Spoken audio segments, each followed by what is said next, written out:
Well, hello everyone. Welcome back to Friday Night Reseller Live. We're back on Fridays again, 8 p.m. A little bit late this evening. I'm going to blame Joe because we were chatting before we came on air. So it's Joe's fault if anyone is moaning why I'm 2 minutes late. How is everyone doing this evening? Wonderful, I hope. Okay, so we've got Joe on tonight from Closet Geek. I'm sure there's loads of people that are looking forward to hearing about Joe. If you don't know Joe, he's been reselling for quite a while now. Started off in toys and games and stuff, and is now on the road to being a six-figure reseller. We got everyone in the chat so far. Hi Jay, Fix It Reselling. Oh, even Joe's commented in the chat. We'll give it a couple of seconds, get more people in, and then we'll bring Joe in. Hi Bill. I'm always impatient. I can't wait. Right, so I'm going to bring Joe in now, and we're going to start the show. My hair got worse. Welcome along, Joe. You're right. There we go. That's better. All sorted? Yeah, all sorted. I didn't realise what mess I put it in. That's all right. I'm surprised you ain't got your hat on backwards, only being 18 and all. Did you see that shorts? Loads of people commented on the video because I said I want to retire before I'm 40, so in 22 years. And everyone's like, you're not 18. You don't look 18. You look old for 18. And I just made little shorts because of it. I like the backwards hat thing. I thought it was funny. Yeah, it cracked me up, especially when you got Stacey roped in it as well. That was quite funny. You saw my ID. Yeah, there you go. Oh, there you go. Stacey's just joining down in the comments down there. Joe promised to get his nipple out. No, I told him he's got to keep it PG. I was going to go full on Andrew Tate, get my sunglasses and cigar, and sit there topless. Oh yeah, well, might have got some viewers in. Might have scared some off. I'm not too sure. So, Mr. Chewbacca 20. It's only worth. It's definitely worth listening to some others. Cookie and Hayden's. I'll tell you one thing. Community that he's created. That's always good to join in. There's got a Facebook group as well. He's in the chat down there. Look. He can cover nipple tassel. No, because it will be nudity. Because like you ain't seen how much they hang over now. Yeah, you might have like big chunky nips. You know, you can't cover them all. I've got festively plump all year round. Yeah, a winter bod all year round. What's going on, Chris? How are you? What's going on, Stacey? Lee, how are you as well? And everybody else in the chat, Bill and Moon, how are you? I've never seen you before. Nice to meet you. The backwards hat was really funny. Just cut straight to backwards hat. Right, shall we get on with the show? Obviously, we'll probably discuss your nipples a little bit later on, but for all people that are joining that don't really know you, do you want to introduce yourself and your business and who you are? Hello, everyone. My name is Joe. I have a YouTube channel called Closet Geek. I've just changed the name to eBay Reseller Closet Geek about a week ago because, Closet Geek doesn't really sound like an eBay reseller unless you know who I am. I buy things cheap and I sell them expensive and make a lot of money in it. And I am a six-figure reseller, which is obviously something that's only happened in the last month. We have hit six figures, so I'm happy with that. And we've also got six figures listed on our eBay store, VAT registered, all of that. I say VAT registered, we're still waiting for the number, but we're there. Been reselling for 5 years. Started with 20 quid, haven't invested another penny into it. Just £20 has made me a six-figure business. So it can happen. There you go. Stacey's asking about the VAT number. Still haven't got it, mate. No. They're telling me that I have to ring them up after 12 weeks now. They first told me 8 weeks, rang them up after 8 weeks. Now it's 12 weeks. Absolute pain. Yeah, that's me anyway. Yeah. Been So selling for 5 years. I'm not really that sort of like seasoned into it. We made it to 6 figures in 5 years. So let's make it to 1 million in 10. No, we won't do 1 million in 10, but we'll do 1 million in maybe 20, 30 years. well, you never know. Sometimes you grow quicker than you expect. So I'm assuming you don't niche down then on anything. You literally just buy pretty No, much definitely not. anything. I'm not a niche. I'm jack of all trades. I've sold prosthetic legs. I've sold portable toilets, Pokemon cards. Sold. I think of something else that's weird. Stuffed animals, like not like toys, like as in Like, taxidermy. yeah, Sold dead taxidermy animals. stuff. Yeah. Sold them to Stacey actually. He's in the chat. I sold him a couple of dead pheasants, like stuffed and everything. He was like, "Oh yeah, I have that." I was like, "Oh, good," because they stink. Yeah, One second. they I'm sell just going quite to well, answer don't Chris here. He's asked me how restricted am I on eBay. I haven't actually got any restrictions in place but they're kind of like I don't know if you know how the categories work. In each category, like say for example, if any of you guys read Back from the not read, any of you guys watch Back from the Burnout, Australian reseller, a female lady who sells predominantly books. She's ranked number they? Yeah, two, Mel. number Yeah. one in Australia for book resale. So she gets put up there. And I was put up there for a lot of things. So I was put up there for sewing machines. Like when my sewing machines would hit the shelf, they go out straight away. So I was quite high up in that category. But I've just been reduced in my categories. So I'm not restricted from selling yet, and I'm not restricted from listing yet. But I've got another 20 days, or it might be 18 days actually. Then they're going to be restricting me from listing, and everything that drops off of eBay will drop off. It won't go back on. So, like in another 18 days, if I don't have my VAT number, which eBay are aware of my issues, and I've been speaking to some managers and trying to get sorted out. But either way, regardless, I can do a complaint for loss of earnings to the HMRC. Somebody's given me a complaint thingy for that, so I can actually do a claim through them. But we'll just see what happens. At the minute, we're just going to do minimal buy-in, create a big net of money, so we've got a big cushion. So if it does take us a couple of months, we can survive. That's what we're going to do. It's ridiculous, really, that it's taken them this long just to process a number, especially seeing as how quick they're always on your case when you owe them money. Yeah, the thing is, like, technically, like, after 85,000, you have to be charged a VAT on everything. Obviously, we're after 85,000 now. We've applied for the VAT number. We're not going to get in trouble because we've applied for it. But now we're over 100,000 turnover. That £15,000. I haven't had a VAT number, so I haven't been able to charge people.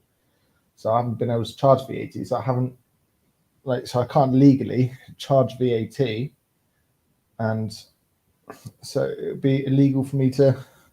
Yeah, well, either way, I'm not going to stop. I'm not going to let the Batman stop me. If they want my VAT money, they got to give me my number. Yeah, exactly. Yeah, they cut them. But you know what'll end up happening is they'll end up trying to backdate it or something like they always try and do. They can't because I haven't charged my buyers. I haven't charged the buyers VAT. Obviously, if I've charged the buyers VAT and they could claim that back themselves, it's a different story. Yeah. I can't go back into because I've already had this issue with Mr. G. If you guys watch Mr. G Reseller, he's got Mad for Miniatures. He's got a shop over deeper in Cornwall than me, and he sells Pokemon cards and stuff on eBay. He's got a YouTube channel, great channel, check him out. But I sold him a load of Pokemon cards because he's VAT registered as well. I said to him, I'll get him a VAT receipt, but the VAT number just never came up. Yeah. Stacey's asked me about what happened to the pheasants. Yeah, mate, you did sell them. I gave you 2 because they're stinking, and you sold them for 20 quid. Yeah, so that the last question leads me on to what we were actually talking about off air before we came on, that you started selling toys and games mainly, and are you still doing that, or do you not really look for that sort of stuff unless like an absolute steal comes up where you'd just be crazy not to take it? No, I still buy toys. I still buy video games. Like I said, I'm a jack of all trades. Like it's just, I like to now. I like to buy items that are worth £30 or more to sell on my store. I Yeah, don't really want to have things that are worth less than that on my store. Obviously, I do if I'm buying stuff in bulk. Thank you, gorgeous. If I buy stuff in bulk and I can sell it quickly, let's say video games, I could buy 10 copies of Minecraft for £2 each, and they only flip out for £10 each. They're a quick flipper, something that's going yeah, to sell quickly, something I don't mind having. But if I have to sit on it, it has to be worth a bit of money for me to sit on it. So yeah. So you don't and want toys basically just just void fill. yeah, toys Yeah, tend to not make that much. But I will be buying toys still in the summer and getting ready for the winter with them, but not so much to do with reselling for Christmas. Because when it hits Christmas time, I'm going to offer them to a community for free, like I did this yeah, year. yeah. That was really good Um, of you. I enjoyed doing that, like people's faces when they got Christmas presents, like it made me feel great. But I'll be doing that again this year. Obviously, anything that doesn't sell before the 10th of December, I'm going to give away to the locals. And You'll have all the local resellers on going, oh, please, Joe, give me some more. He accidentally hit VAT in 10 months, so didn't really know what I was doing. Well done, JJ. Yeah, at the we got minute, because they're turning tax digital, they're taking their time with the VAT numbers and everything like that. My VAT number's been in processing for since the 17th of November. So that's what it is. You change your listings Jack to just include put, VAT. yeah, just put, you change your listing to include VAT and you need to You record can't it in do the that calendar. without a VAT number, though. You can't charge VAT without providing a VAT number. That's Yeah, illegal. that's what I thought. I thought I'd just pop it up just to clarify it. But yeah, so anyway, moving on. So you work out of a unit, and I know you're probably sick of people asking this, but just for the sake of anyone that might not have seen any of your daily videos about it, what are like the costs of it, and how much space have you actually got for that? I know you got like a really good deal, and I know people go, "Oh, you're really lucky for that," and it's not about luck; it's about finding that space. Just for people's interest on the kind of size that you've got for what you pay. So the warehouse base rent is £1,000 per month. Obviously, anything over £15,000 a year, you'd have to pay business rates. We're on £12,000 a year. That's our rent. So we don't have to pay business rates because of that. We're under a scheme which allows us to avoid that. So we don't have to pay business rates. Electricity is about £50. Staff, I have Ethan. Ethan works for me 5 days a week at the minute. This week, he took home just over 300 quid. So staff is about £1,200 a month. Um, Obviously, vehicles that costs money. My eBay store cost me money. Fees. In fact, I could tell you that this month alone, because I just had it up, £2,500 in eBay fees, It's one and mad. a half thousand pounds on postage labels. Yeah. So that's massive. Sort of like, I mean, when you think about expenses, like everything that I've got coming in, about 50% of it is actually stuff that I could spend back on stock or pay myself, because 50% of it is gone straight off the top. Yeah. Like with staff, with obviously putting money aside. Because I am putting money aside for VAT just in case they do try and, you know, mess me around. I have put money aside because it'd be stupid if you didn't. But yeah, Jack says you could put the percentage in without the number. You can, but obviously you can't legally charge without the VAT number. That's what I'm saying. So obviously, if you did put the percentage in there, you'd be obviously it could be deemed as illegal. So I wouldn't put that in there until I got the VAT number. Yeah, I think probably best just do do what you're doing until you've got a VAT number just to keep charging how you do. And I'm trying to think of any other bills what I have to pay on a monthly basis. Obviously, I've got my own personal bills. I pay myself on a weekly basis, and that's a PAYE. I get not even as much as Ethan gets. Like, he gets more than I do, but I got the business, and I so yeah. Bills.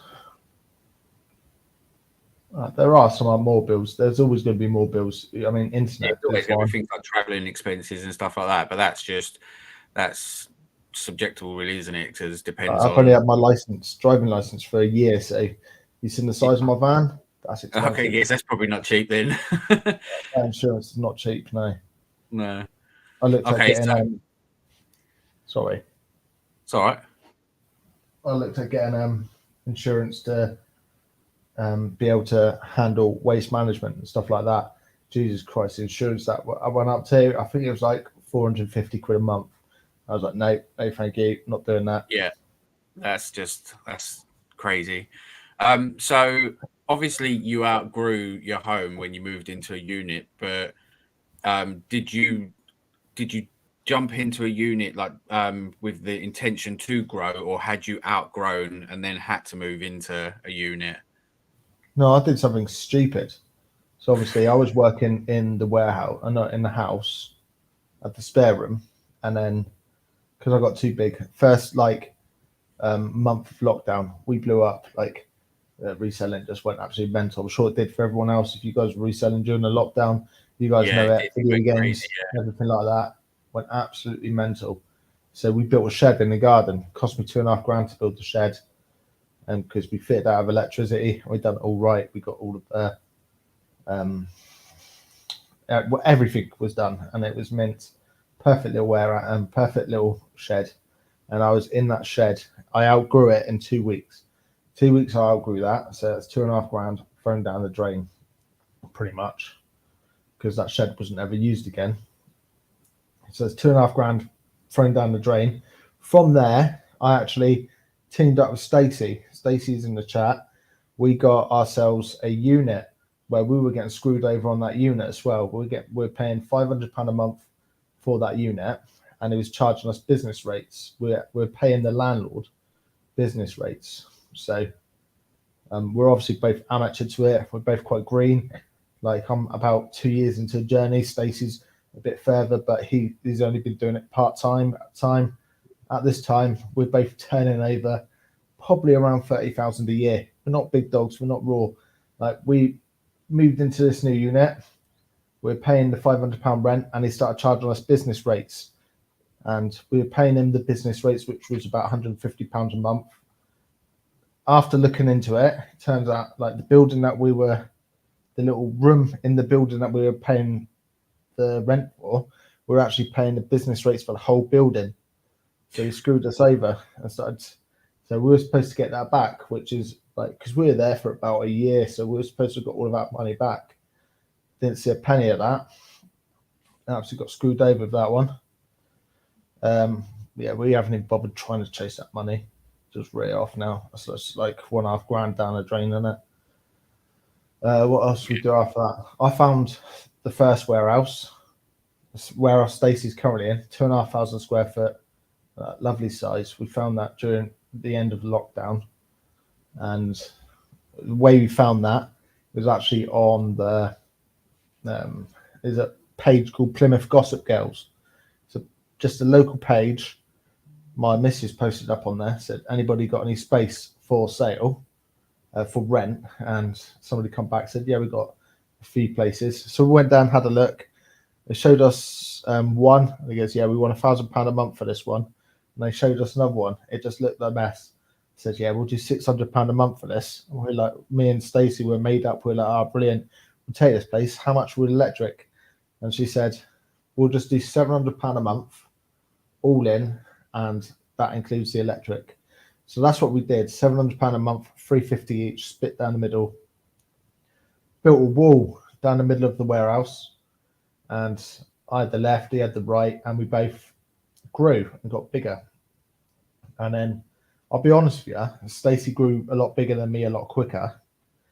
and he kind of like outgrew his space, and he needed space. So we come up with the because I wanted to move house anyway. I wanted to move away from Plymouth because people were getting shot, people were getting kidnapped and murdered. Like there's a lot of horrible stuff that's going on there. So I wanted to get my missus out. So we moved away from there, moved up to Cornwall. I found a warehouse through a friend of a friend, who's now a friend. He had a warehouse he was renting for 250 a month. It was, introduced me to the landlord. He introduced me to the landlord, and he showed me a few of the units. There was like 3 or 4 units there that would have been perfect for me, but the one what I wanted was the most expensive one because it had all of the offices, it lit the nuts. So I took that one. That's how I ended up there. So I've been in 4 locations so far. So that would sort of lead me into my next question then. So is there anything you regret doing before reselling, other than obviously not starting reselling sooner? Yeah, my ex-missus. So I regret doing that. Fair enough. So did that have any impact on your reselling at all? Sorry? I said, No. did that have? She was like very controlling. Like I wouldn't like my wife now, who's Lauren, who's now my wife. She like fully supports me and she helps me build and grow as a person. Whereas like in the relationships I've had before, I wasn't able to grow as a person. I wasn't able to pursue little things I wanted to do, like this business, which is something which was just a side hobby, and now it's a business. Like, Yeah, well, sometimes that's what you need, isn't it? You need support, someone that when you're not quite there, gives you that sort of little kick and encouragement rather than trying to stop you from doing it. So it's good all round, really. yeah. Well, Lauren is like I feel really bad that my business takes so much time off me, and taking time away from her, because like that's one thing I do feel guilty about is I spend too much time with the business. But business wouldn't be here if it wasn't for Lauren. Yeah, I was explaining this to someone on one of my videos the other day that I gave up a 50K a year job to do reselling full time because at some point the money just wasn't worth it. I was spending far too much time away from my wife and my daughter. I was doing well over 60 hours a week. Sometimes I would do 36 hours like on the trot. So I'd do like 3 12-hour shifts. And even though I don't earn as much reselling now, it's so much nicer because I work for myself. So if I want to spend a little bit of time with them, I haven't got to worry about trying to get the time off of work and things like that. And so it's nice. So even though with reselling, you can put in the 12-hour shifts every day, you always know that at any point you can stop and spend time with family and everything. And I think that's for me what being self-employed reseller full time is all about. So I don't have that experience. Like I work 24/7. Like Yeah. if I'm sending out offers or like promoting items on my phone or watching content to improve my knowledge and skills, but I'm working 24/7. Like I literally like price per hour I get is low. Like I'm probably on less than £1 an hour if you count it all in. Yeah, but Like, what I'm saying is, when like, because I'm the same. When I'm home, I'm still doing like research and stuff like that. But you're at home, you're with your family. Whereas before, like with what I had, I would do the same amount of hours that I do now in my business, but I get that time with my family, even if I am still working. Like I can sit there and list stuff, and my little girl can come and sit with me and stuff, and or I can have a conversation with my wife, or I can go out and still work on my phone while we're out and about. And that you just don't get that kind of freedom with like a so-called 9 to 5 job. no, I get that. I get that because you can literally pick and choose your hours. But what I meant by that is I've struggled to give 100% of my attention to the people who need my attention and deserve my attention. Yeah. Because still a bit of attention is attached to this. Yeah. So that's probably the biggest downfall of reselling for me, is that it takes a lot of headspace.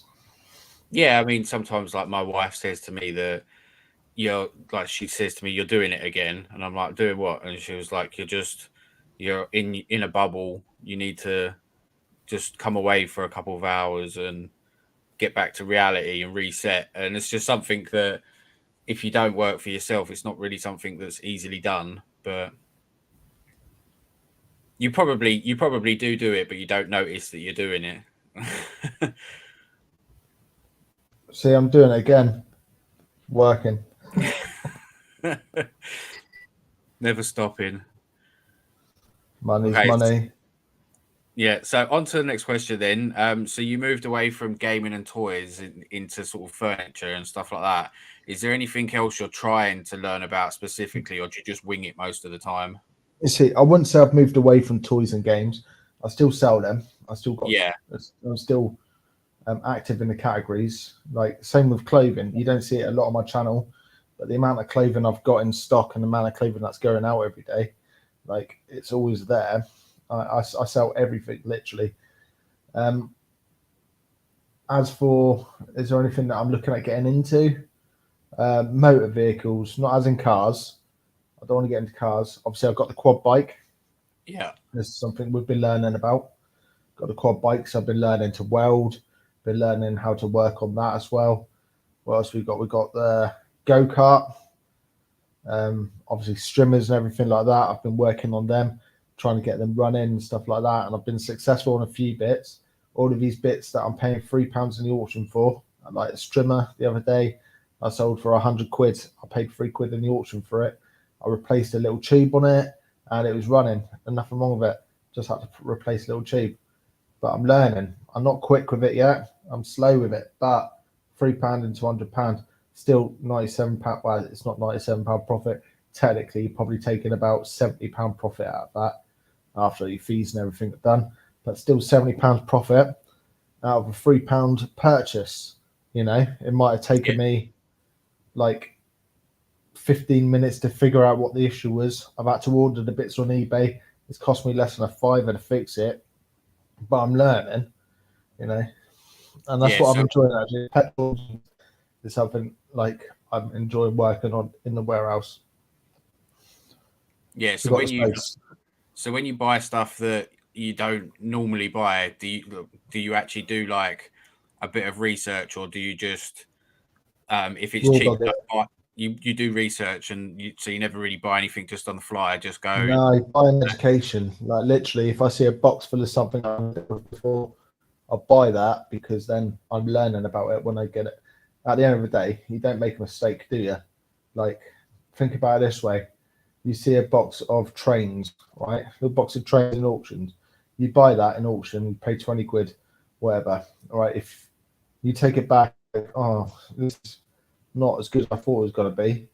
Think about it this way: you're not going to lose money on it, are you? Because if you were happy to pay £20 for it, somebody else was happy to pay 18 for it. Put it back in the auction. It doesn't matter. Yeah. But you buy an education. You do buy an education doing this. Literally, it's not an expensive education. Look at the Beyblades I bought in the boot sale. I paid £1.50 for like 30 of them.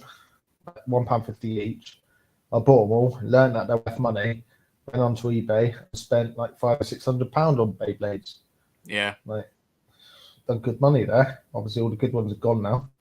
Just left with a bit of bulk, but I've made my money on it. Now I know a bit about Beyblades. So when they pop up in auction or they pop in a boot sale, I'll pick them up if I know they're worth money. But don't mean they always are. Like, things go up and down. Yeah. Okay. So that's all of the reselling questions and everything. We'll go on to what I call phase 2. So these are more just about you, really. So what do you think your biggest flaw is? I'm a bit of a knob. Do you want Elaborate. Like I'm just not a likable person. Like you've watched my channel, I don't come across as a nice person, and it's probably because I'm just not really. I don't know. I mean, how many other resellers out there at Christmas was giving away stock for people that couldn't afford to buy presents for their kids? Yeah, Maybe, you know, maybe it's I like, just I like a maybe it's good just we moan. talk. I like a good moan. Yeah, I but we like all a, do. like, a We bit all of a like a whinge. good moan. It's just you like to moan on your YouTube channel. Yeah, it's just I'm publicly known. I'll tell you one thing, right? YouTubers are a different breed, though, aren't they? Really, like you look at every YouTuber, they're like, "What's going on, guys? We're gonna go make some money." Blah blah blah. But you meet a reseller out in the wild, down at a boot sale, and you see like a box of games full of Pokemon games for £1 each, and you try and fight in for them box of Oh yeah, games. it's like feeding the sharks, 99% isn't of it? resellers are knobheads. I'm not gonna It's like, lie. When it comes most down to things like that, it really is. It's a war for all of these bits. yeah, like I get people coming up to me occasionally at boot sales and stuff, want to stop and chat, and I try to be like genuinely nice. I try not to be a knob, but in the back of my mind, I'm just like, you're making me miss out on stuff. Just let me go.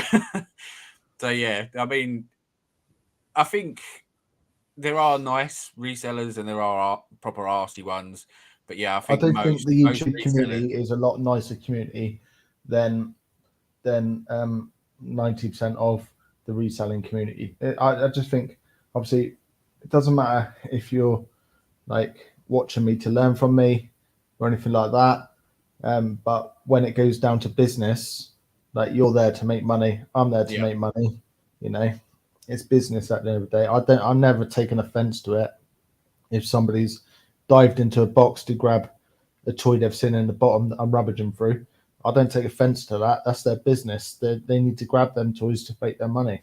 yeah, If it's, I'm not going to take offense to it because, I've probably done it, especially in the early days, like when I don't know much about the S kit and everything like that.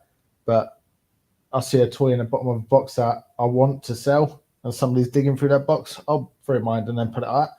I didn't know any better. I know better now. I wouldn't do it now because I'm filming it and people tell me off.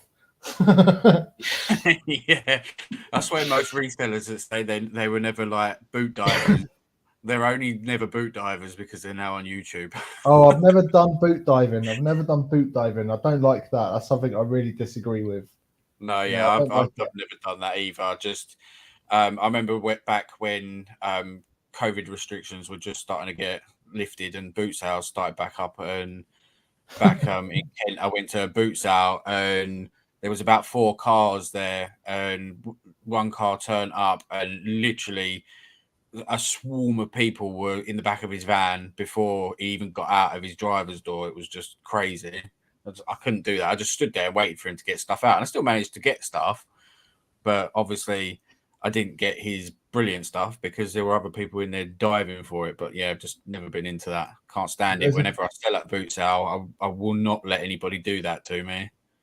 there's a few people locally, like a few boot sales locally, that they'd send staff out to guard and they'll stand in front of the sellers until they're ready to sell. But Yeah, my main issue with it is it's scaring sellers off, like scaring the boot sale sellers off. You diving in their boots and grabbing bits, doesn't matter if you're paying the price that they're asking for. They're intimidated because they've got like yeah, 20 people rummaging through their boot trying to pick stuff out. Like they don't want to sell again there. It doesn't matter if they were selling like rubbish or premium stock. It doesn't matter. They don't want to sell there again now because the experience that they had. Joe's yeah. favorite film is Nine Dead Gay Guys. Yeah, you told me about that, Stace. I still haven't watched that one. Yeah, 50 quid. I've spoke to people in the past that have said that they went to their first ever boot sale to sell and they never do it again. That's why I think last year, it might have been last year, I put out a video with tips on how to deal with pushy buyers, and you just like it's scary, but you just have to stand up to them. But yeah, I can fully appreciate that it would put a lot of people off. And then you get the other issue, don't you, with the boot sales that don't allow sellers in until the buyers have all set up. But then you get all the buyers going round buying off of the other buyers before before the actual buyers can get in, getting like cherry picking stuff. I could tell you one thing, right? If a boot sale doesn't do early entry or entry at the same time as the sellers, I don't bother anymore, just purely because I much rather get there early, pay a little bit extra to get in, and go around in a bit of peace and quiet. I know we're a country, so even the early buyers, like there's still not many of them. Like Stacey's got the same thing. Stacey goes out with his son when he goes out to the boot sales, and his son needs a lot of help. Like he doesn't want to be in a big crowd of people whilst he's trying to work and look after his son. It's fantastic for people like Stacey down here. Obviously, I've been to places like Dirty Dunton, and that is a brute one. That one's actually, I got there quite early and it was all right. But when it started getting busy, it was busy. It was like, shoulder to shoulder. Like, us country boys, we don't like it. Where are you from? Where are you selling? Who, me? Yeah. So I used to live in southeast London. Yeah. And I'm now down Southampton. So I'm slowly moving my way to your territory. You live in Bude, didn't you? Oh, you can't say it. Yeah, I do, yeah. Yeah, that's where me and my wife want to move to. That's where we were trying to get to when we left southeast London, but it was so hard. You don't want to move down there. The resellers are knobheads. Yeah, that's all right. I'm a knobhead, so I'll get on with everyone. I'm not the biggest one here. Like Bude's population's 10,000, and I know 2 or 3 resellers here in Bude that are bigger than me. So, space for it. I've got people like the global thrifters that are quite local to me. They're down in Portsmouth, I think. And then I think the luxury pickers, I think they're up by Bath, which is not too far away.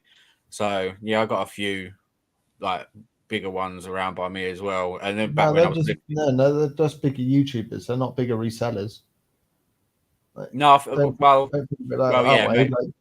Just because somebody's got a lot of subscribers doesn't make them a top level reseller.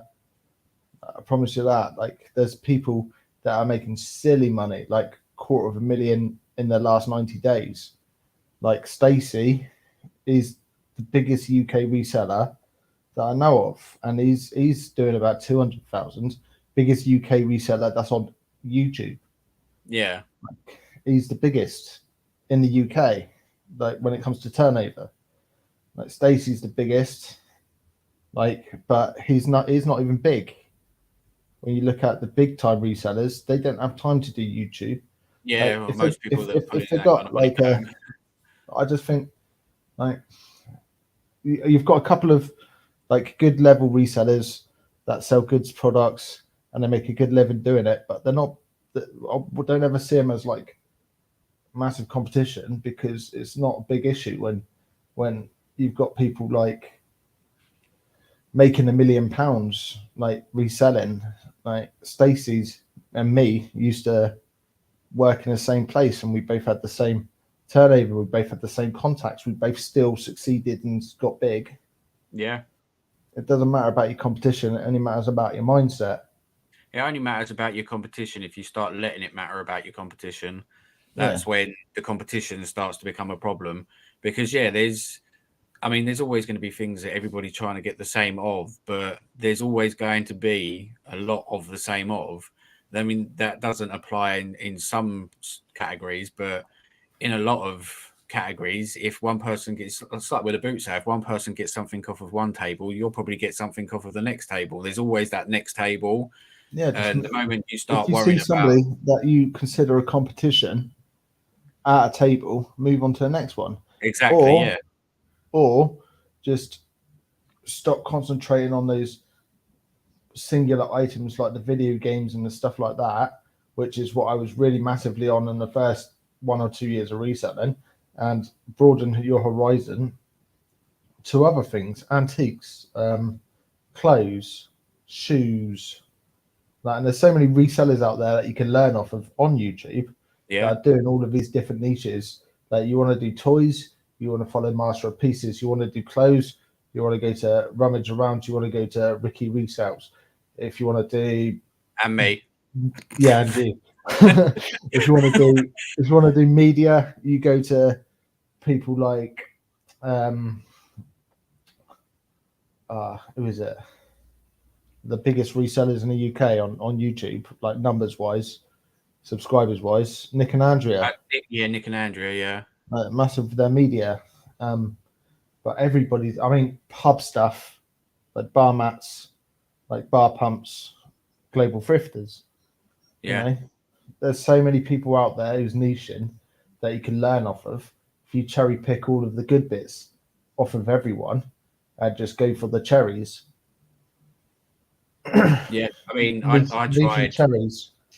I tried niching down with clothing, and I'm expanding back out again because I think as you start reselling as a beginner, niching down is a good thing. But then I believe as you start to get bigger or more experienced, niching down is not necessarily the best thing to do. I mean, there are some occasions where you can just niche down and still make tons of money. But I think if you want to have like what you and Stacey have got, like a 6-figure business, expanding your knowledge is good. And there's so much free knowledge on YouTube. And yeah, it always amazes me how people have always like moaning they've got no money, yet there's all this free knowledge that will teach you how to make money. Well, I've done a lot of recent items where I've been picking them up for free. Like I've done a freezer the other day. I got it for free off of Facebook Marketplace. I sold it for, it's not a big sale, it's £3 sale. Don't get excited.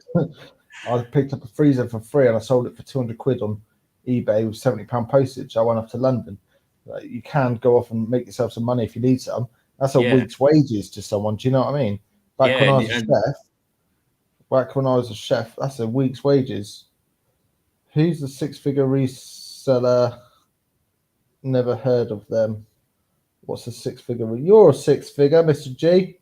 You're a 6-figure. Jack's a 6-figure.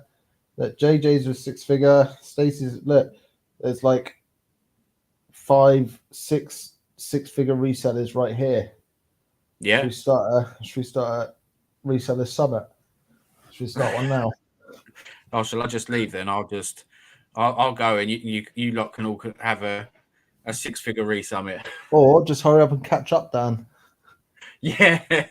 What I need to do is I need to stop like building the business and then quitting and then having to start all over again. That's what slowed me right down. But anyway, so let's move on to the next question. How do you cope when you're having a bad week or like in your business or in general? Like I know one of your recent videos, you was having a bit of a downtime because you were losing staff and the VAT stuff and everything. How do you deal with days like that to sort of bring yourself back up? No, you see, it's all a mindset, really, isn't it? I haven't got the best mindset to bring myself back up. I can't always do it. Sometimes I'll do a video. I'm quite open and honest with my videos. I'll do a video and I'll have Jack put a comment on there saying, "Don't worry about that. That's small dog problems. Like, you're a big dog. Like, you're doing really well. We appreciate you making your content." People like that, the comments that I get put in my YouTube videos, they pick me up and help me a lot. Obviously, you said about the staff quitting on me the other day. That was a struggle to get through. I've now found some decent stuff that's helping me. When it comes down to a financial struggle, I believe you should always keep at least 2 months worth of 2 months worth of all of your bills put to a side, ready to pay. If you do mess up, you got 2 months then to pick it back up because you've got that money as a net. I think you need to keep that net, keep that big cushion of money. Don't spend it. Obviously, it counts as profit at the end of the year, so you have to pay tax on it. But if you don't have it, and you need it, then you're going to be in trouble. So just have that 2 months. 2 months worth of money set aside. So if you don't sell anything for 2 months, you've still got that money there to pay all your bills, to pay all your staff. That sort of goes into when people always ask, "Oh, when is the right time to go full-time reselling?" And that is it. That the right time is when you have a nest egg for like January's, for example, after Christmas. That's what Always it's a right called, a time. nest egg. Yeah, nest egg. I called it Yeah, a net. I don't know why. no, keeping money in a net, same sort of thing, isn't it? But yeah, But yeah, I think it's yeah, important. I don't think that's the most important thing when it comes down to going full time. I think it's your mindset. As long as you're willing to graft, because a lot of people aren't yeah, willing to put in the hours. They want to do it because they think, oh, it's fantastic. I get to find these things for cheap. What's that then? Payment. Find these things for cheap and sell them for more expensive. It's not all about that. It's not all about just buying things cheap and selling it more expensive. It's like, yeah, you could buy that for £5 and sell it for £50, but if it's going to take you 3 years to sell it, what's the yeah, point of buying exactly. it? You know? Yeah, I mean, as I say, yeah, Yeah, there's no, Pompey says it there. Pompey are massive. What you put in is what you get out. That's yeah, legit. That's how yeah, it works. exactly, Yeah. yeah. You get like a lot of people that do it part time that think that going full time is the same as just being part time, and it's not. It takes I a could lot tell more you one effort. thing. I'll tell you one thing because obviously I was part time, went to full time. I went full time before Stacey did, about 2 months before Stacey did, because I convinced Stacey, oh, you're scared, mate. And then he finally did it. I tricked him into doing it, and then he started making tons of money. But as soon as you do go full time, your mindset changes anyway, because you're now working 6, 7, 8 hours a day for yourself. You know you need to make that money to pay your bills. Like, so your mindset changes regardless. It doesn't matter if you're a £2,000 a month seller, you're making £2,000 a month, and you've got maybe a month's worth of money sat behind. You get fired from your job. I promise you, you're going to work your ass off to turn that £2,000 to five. Yeah, definitely. I mean, back when I used, as I say, I was at a 50K a year job and I was doing it part time, and it was lovely because I'd just have all this extra money that was just sitting there doing nothing basically. But the second that I went full time, everything had to change because I used to basically just buy in my spare time and list in my spare time and then just do my normal job and wait for sales to come in. Then all of a sudden I had to change the way I saw my business, and I had to push to get the sales and stuff, start finding stuff that would sell quick as well as sell for good money and stuff. And yeah, But you it's a also build up that contact list as well. yeah, exactly, yeah, Like, I've got contacts where I can buy something tomorrow. I'm like, I'm going to buy that because I know I can sell that to Stacey in Plymouth, or I can yeah. sell that to Phil in the game shop, or I can sell that Tomorrow, to. Stacey's going to have loads of messages from all of us saying, "Come and buy our stuff." If you sell it to him for cheap enough and he makes enough money on it, he'll buy it off you. Yeah, He will. If he has to sit yeah. on it Well, for like, that's the only way you make money, isn't it? So yeah. I mean, I get it every week. I get a subscriber or somebody message me to say, "Oh, I've got all of this. Do you fancy buying it for £2,000? It's £4,000 worth." Like, no, not really. Like, I don't want to buy something for 2,000 and sell it for 4,000 and then lose what 1,200, 1,300 in fees and tax and VAT and like every other thing in the world. No, I don't yeah, want to double up. Like, if I'm going to buy something for £2,000, I really want to get 10 grand for it. yeah, Like, that's where yeah, I am. exactly. Yeah, And that's if I could sell it within a year. If it's going to take me 2 or 3 years, I'm buying something for 2 grand. I want to get 20, 30 grand. If it's going to take me that long to sell it, yeah.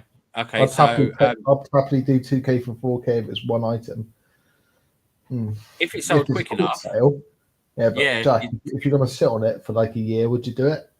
That's the thing. Or if you're going to sit on it for like 6 months, would you do it? I would do it if I had and to. If I also, could I buy it mean, for 2K and then sell it tomorrow for 4K and just have like the £800 profit out of that, I'll do that. I'll do that daily.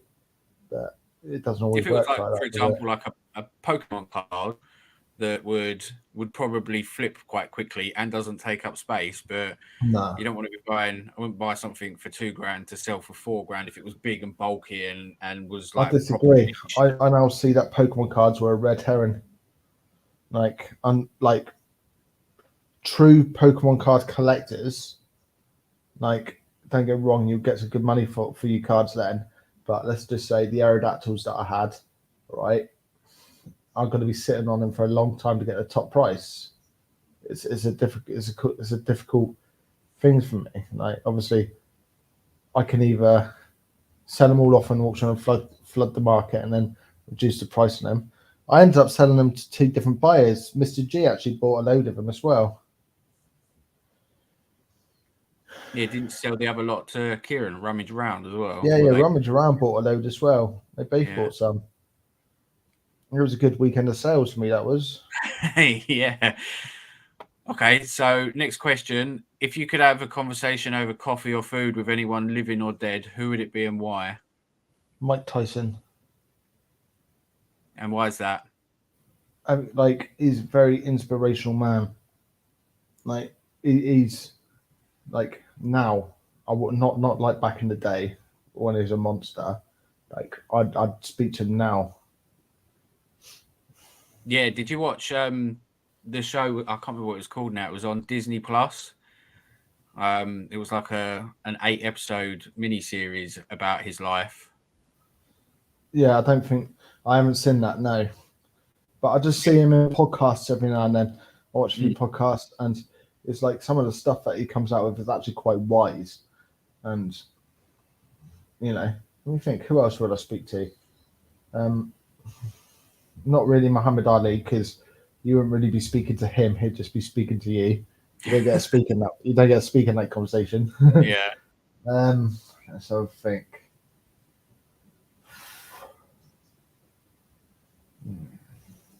My uncle. Yeah, my uncle. He's dead. I'd sit down and speak to him. That's who I'd want to speak to. Yeah. Nice. And one last question before we go on we'll check to see if anyone else has asked any questions. What's one thing that you do on a regular basis that you hate doing, but nobody knows that you hate doing it? Eat my bogies. No, joking. That's something that I hate doing. I've cut down on it, but smoking cigarettes. I've cut down on it. Like, I might have 2 or 3 a day now, because I do the vaping thing now. It's not really cutting down on it, is it? Really, it's just replacing it with another thing. So cigarettes and you can Monster. You can lower the nicotine levels in them, though, can't you? So yeah, you can, yeah. But yeah, I used to smoke. I've been smoke free for about 12 years now. I think you'd be surprised how many resellers smoke. I think you'd be surprised. Yeah. Like, I mean, watching some people's videos, like, you could see like the tobacco products in the background, but you don't ever see them smoke. Obviously, you just see the tobacco products in the background. It's like, yeah, I know you smoke. Like, yeah, well, I gave up smoking and got diabetes, so so maybe I shouldn't have given up smoking. Right, Ludkins has got 30 of Stacey's cards. I heard about that. Jesus Christ, because they've gone under, haven't they? Ludkins. I don't know if you know about that. Oh, yeah, I heard about that as well. Yeah, they've gone under, and they've lost all of Stacey's cards, like a load of other people's as well. I had a heart attack at 38. Used to smoke 30 a day. I soon stopped. 38 years old. Jesus Christ, Pompey. I hope you're all right. Hope you're all right, mate. I'm 38 as well, so my vape is usually in shot of my workbench. Vapor. See, it's not just me. It's not just me. I told you, didn't I? No, it's all coming out of the woodwork now. I know Stacey don't smoke. You can get no nicotine vapes as well, can't you? So I don't see the point in it, though. I know obviously, I'm addicted to nicotine. Yeah, no, I can appreciate that. So I think I want to get something that's got no nicotine in it. It won't help me. Yeah, I used to do 20 plus a day, and the way I gave up was when vapes just started coming out, when they still looked like cigarettes and used to screw Yeah. little cartridges on the bottom of them. Yeah, that's how Yeah. I ended up giving up. Them ones were vile, weren't they? With a tiny little puff of smoke. Yeah, that's it. Yeah, the little end used to light up. Yeah. It actually looked like a cigarette. Yeah, I remember. Yeah. I never did them. No, I tried the old nicotine mints, and they were horrible. Right, let me ask you questions then. Out of all the YouTubers you watch, Oh, I'm not ready for that. wait, no, well, just you can ask me questions, but I'm not allowed to ask you any. No, that's not right. Out of all of the YouTubers I'm that meant to you be the watch, host. who's the one who's convinced you to do this? To convince you to be a YouTube reseller and a reseller? Okay, so back in about 2018, I think it was, I was watching a guy, I can't remember his name now, but he used to just go around and GoPro video doing boot sales, just buying gaming stuff at boot sales. I can't remember his name now, which led me on to find another guy called Game Boys Awesome. Yeah, Kieran. Yeah, so I was watching him a you're on little bit, about Kevin. Then you're probably on about Kevin, aren't you? Yeah, Kevin Underwood. That's it. Is it Kevin Underwood? Yeah, that was it. And that led me on to finding George Ross. And I've always gone to boot sales. Like, ever since I was a kid, I was always boot sales. And even before the internet was really such a thing, I used to buy and sell cars. And I literally traded my way up from a Vauxhall Cavalier that was given to me to buying a Max Power show car. And I'd done that all in the space of like 13 months, I think it was. And so I always had buying and selling in me. And as I say, I was working. So I just started going to boot sales, looking for gaming stuff. I knew a little bit about electronics. And as I say, then I found George Ross, and he kind of taught me a little bit more about electronics. And I used to chat to George a little bit, and I always used to say to him, "Oh, I'm thinking about starting a YouTube channel." My YouTube channel has actually been running longer than most people that have outgrown me. I was doing my YouTube channel back when George had about 2,000 followers, if that. But because I was so inconsistent and everything with my updating and that, that's why I think I've only got like 1,400 followers. Whereas like I started before Kieran and Ricky and Sam and all them lot, but they just all sort of took off. But yeah, that's basically where I went from. I started about the same time as Kieran, same time as like Rummage Around, Ian at Master of Pieces, DB Resells. It was kind of like a blip. There was like a little blip, and there was like loads of people doing it all in one hit. Yeah. It was crazy. Yeah, I think when I started doing it, these people that were around me at the time, I think was you, Kieran at Rummage Around. Ricky hadn't started his channel yet. I think Ian at Master of Pieces was just floating around, and we were all around like about the same kind of time we all started. But yeah, all their channels and stuff sort of blew up, and yeah, I don't know what happened. I think I had like a year where I was super inconsistent, and I just didn't do many videos.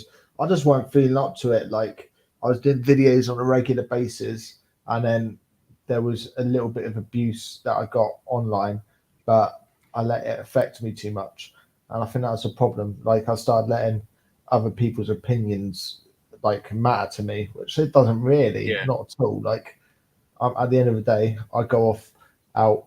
I'll go off and buy something, and somebody will say that's a stupid idea. Why would you go off and buy that? And then like my response is because I'm a raw dog and I ain't scared. I'll go off and buy it because I know that I'm going to make money from it. And then when they turn around and tell me that I'm not going to make money for it, I love to prove them wrong, that I've gone off and made money for it. I'll show everybody on YouTube, look what I've just done. This mug's just said that I wouldn't ever sell that in a million years, but nah. But I let it get to me too much, and it was annoying me. So I stopped for a bit. Now somebody sends me a comment like that, I just go out and prove them wrong, and then show them in the next video. Yeah, exactly. Yeah, it's all But it about is a all it question, is. not a Like, question, but companies put one about charity shops because we were chatting about charity shops before we started. yeah, we were. Yeah, What's he say? That's very everywhere very charity new to shops eBay are. full time. I mean, he's meant Brighton, not Brighton. So charity and car boots are like Harrods shop prices. To be honest, that's not just a Brighton thing. That is wherever you go. The downside to all these people now doing YouTube reselling is it's putting the prices up. But I don't think it's got anything to do with that. I don't think it's got anything to do with YouTube reselling that the charities are putting the prices up. Genuinely think that everyone's got the wrong idea there, because at the end of the day, like, there's not that many YouTube resellers, and it's not a popular market on YouTube. Now, we're not popular. We don't have millions of subscribers. Like, the best of us, like, has 100,000 subscribers, and the next one is 25,000, and then the next one is like 15,000. There's a big like jump gap there. Like, there's no big resellers in the UK, and charity shops have gone up in price because the internet's more accessible. The people who are going to volunteer are using their phones and know how to research more. So the people that are working in the charity shops are a bit more clued up on how to find out how much these things are worth, not because of anything to do with the YouTube reseller. It's just that day and age, it is that generation of people that live on their phones. Like me, I live on my phone. I know how to research anything. I know how to look on eBay how much something's listed for. But all they need to do is look how much it's listed for. They don't care how much it sells for. They don't need to check that. They just need a price tag to put on their item in the shop. Right. well, at the age That's why the charity shops are more expensive. at the age of 18, I'm not surprised you're always on your phone. Yeah, I'm only 18. People don't believe it though. I think it's because like I've got this little wrinkle down by my eye, but that's a scar really from when I was 12 and I fell off my bike. Yeah, it takes 15, 20 years for scars to start to fade, doesn't it? So Yeah, it does. okay, And so you everyone got was any more like, "Where's questions my for me? acne?" And it's like I grew the beard, so you can't see my acne. It's Yeah, all underneath my exactly. beard. Yeah. I don't understand. This ain't a receding hairline. I shaved it like that. Yeah, so you got any more questions for me? Let's have a think. What's the biggest sale you've ever had? Oh God. Probably nothing amazing. But usually I don't really get sales that are crazy high. But probably when I've picked up something like Burberry for about £10 and sold it for like 150.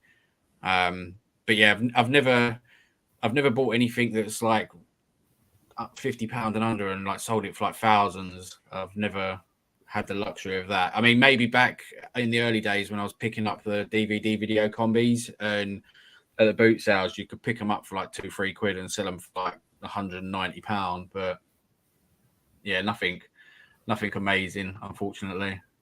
All right, are you ready to have a little competition with me? Go on then. Right, look at everybody in the chat. Look at all of their names in the chat, okay? Yeah. Right, now you got to pick who you think has had the biggest sale out of everybody in the chat, like the biggest value-wise sale. Let's just. I'm gonna pick Jack Dobbins. I reckon Jack Dobbins. That's who I pick. I reckon he's had a sale like £2,000 plus. Go on, who'd you pick? Well, you know who I'm picking.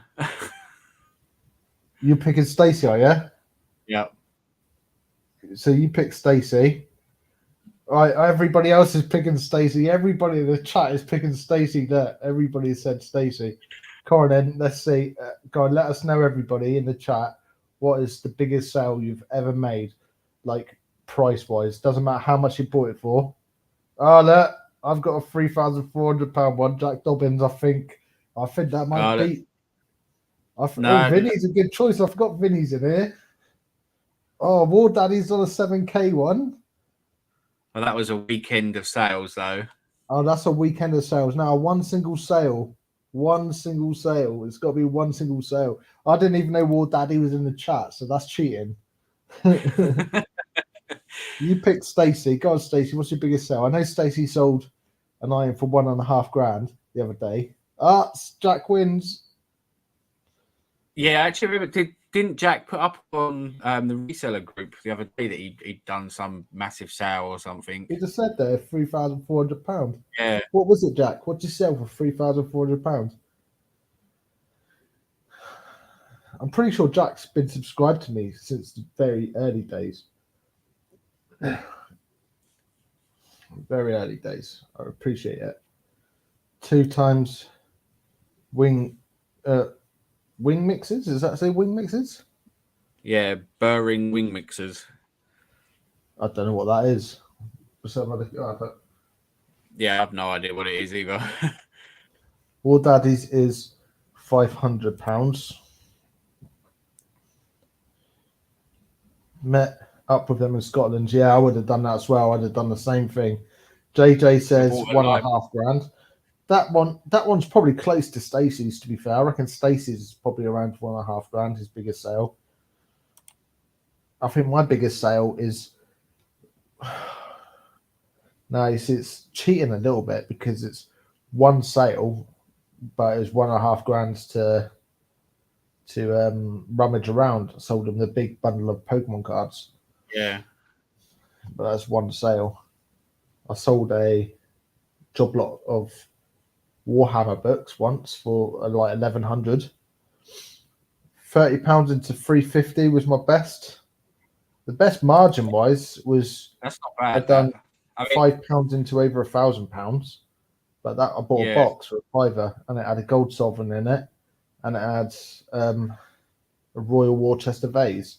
I sold the vase for 700. I sold the coin for 400, and that was back in the early days. Me and Stacey done that unit together. We'd done a house clearance together, and it was lucky that was actually because the reason we got these boxes, right? The lady come out and she goes, right, you can have access to anything in the house. You could buy anything in the house off of me, but in exchange, you have to buy each one of these boxes for £5 each.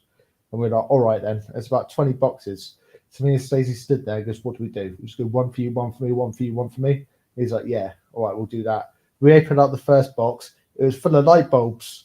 And he goes, you can have that one. So I had the first one and it was absolutely crap. It was just light bulbs. And then he had the second one, I had the third. And then a couple of weeks later, we've gone through all the boxes and we've started listing a bit. So I was like, Stacey, you won't believe what I found in this box. Gold sovereign. And this vase, I found one listed for 1,500 quid. So I sold it for 7. But yeah, nice. It was a early day story, that was. That's where I got that remote control car. It was, Stacey, yeah. We've both done quite well out of that one. Oh yeah, Stacey done those, yeah. I'll rate Stacey as a reseller in case you can't tell. £0 in £75. You can't do any better than that. Money out of thin air. I've done £0 into £200 every day. Watch my channel. Make sure you're subscribed. Sold a bulk load of vintage magazines with Rolex adverts for over 1k. I just got a load of magazines in for railways or something. It might be worth some money. Right, so we move on to the Would I Lie to You game then. I still haven't thought of a story yet. Yeah. Do you and Stacey grow up together or know each other from reselling? No, we went to school together. All right, there we go. This would be my Would I Lie to You story. Now, me and Stacey went to school together. Stacey was a couple of years above me, and he actually bullied me in school. We weren't friends in school. And then, Stacey went off and started working at KFC. I thought that was fucking hilarious. So, yeah, we went to school together.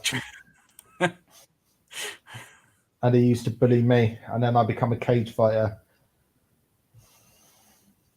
So you being 18, so what? Stacey's 20 now, then? Yeah, Stacey's 20 now. Yeah. See, now he's doing that. I ain't a freak. One day, right, we were in PE. I went to PE, and he was taking the mick out of me. I was in the changing rooms, and I was getting changed. And he was taking the mick out of the way I looked because I was fat as a kid. I was quite fat, and I whipped up my trousers. I shouted, "Oh, you're a freak!" Everybody shut up. Everybody in that room shut up. Everyone stopped and looked at me. Teacher was there. Everyone just staring at me. But I just shouted him, "I ain't a freak," and I ran off. Yeah, it's not that funny, Stacey. It's bullying. I remember that childhood trauma. Don't believe Stacey was a bad, not after last week. Yeah. Don't believe Stacey was bad. It was a bully. I usually find that bullies in school become the nicest people. Nah, Stacey, yeah, no, he sorted himself out. I'm glad he's not like what he was in school. Because, like, Connor used to come to school with us as well. Connor's the person that works for Stacey now. Connor used to come for school with us, and he was below me. He was a couple of years below me, so. Tap on the floor.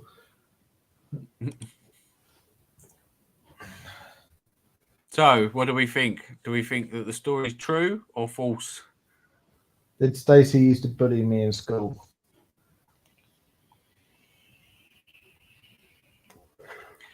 I'm going with it's true.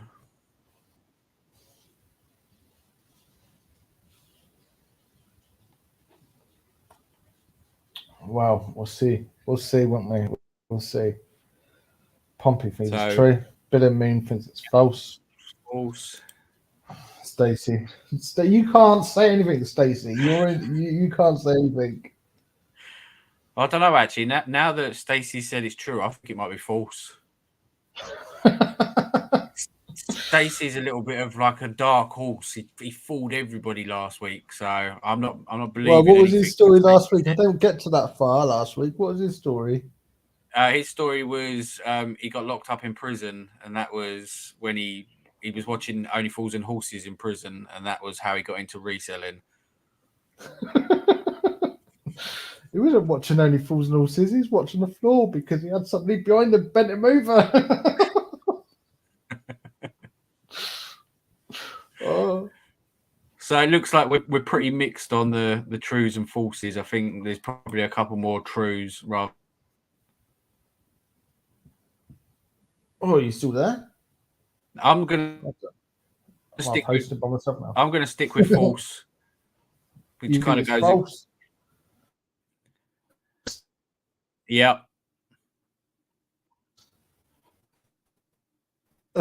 Myself.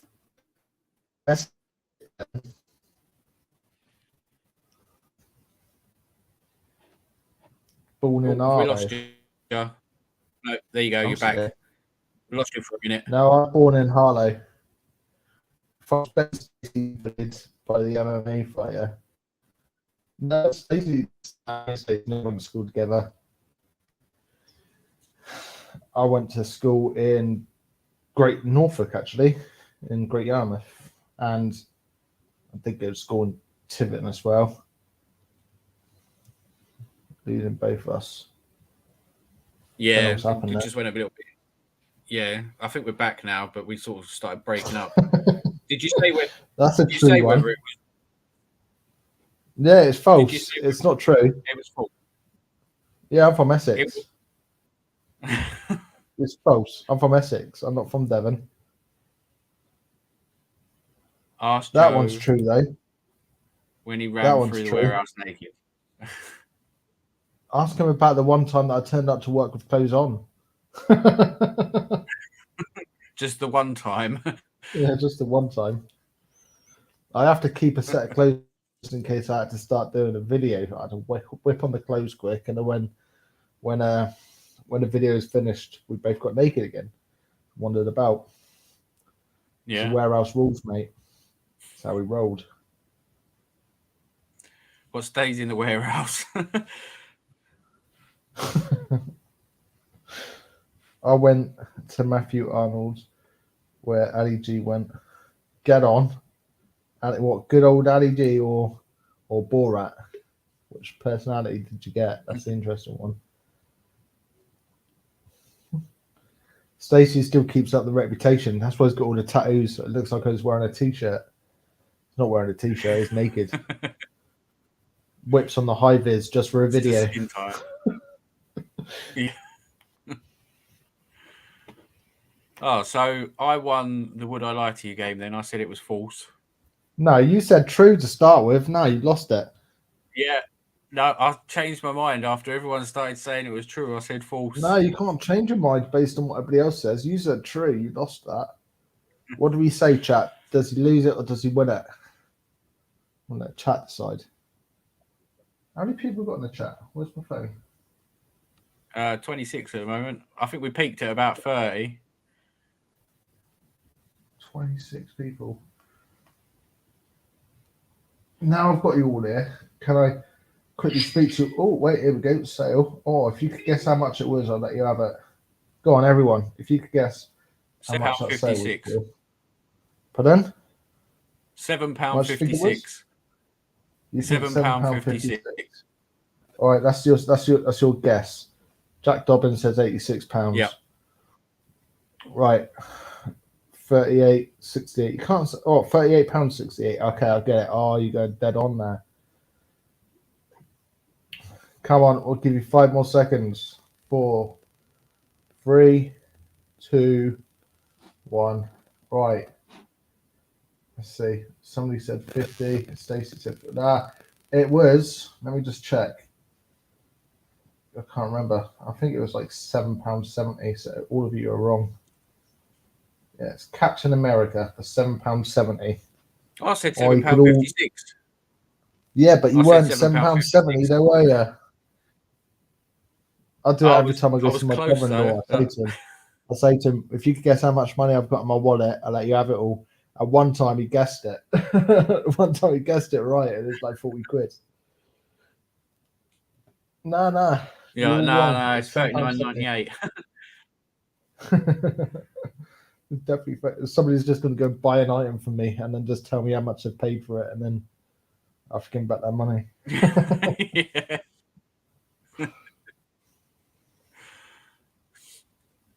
I think we'll call that a show. Look, what cheeky one. He went to check my souls to see how much did it pop up in there. I didn't accept an offer, so you would have got it right if you did. What did you want to say before the sale came in? We'll wrap up. I can't remember. What did I start with? You said, now that I've got everyone in. Oh, yeah. I wanted to talk to you about my Lord and Savior, Jesus Christ. All right. Knocking on the door, and you've all opened. Jehovah's Witnesses said no. I don't know what I was going to say, if I'm honest. Don't run from the Lord. Fair enough. Right, we'll call that a show then. We're only 40 minutes over what we should have been, so that's good. Oh, how long is the show supposed to be? I was aiming for half an hour, but even with Stacey, we were on for over an hour. I don't like to say to people we'll be longer than half an hour just in case we blast through. But yeah, I suspected it would be about an hour, and I know you're incredibly chatty, so.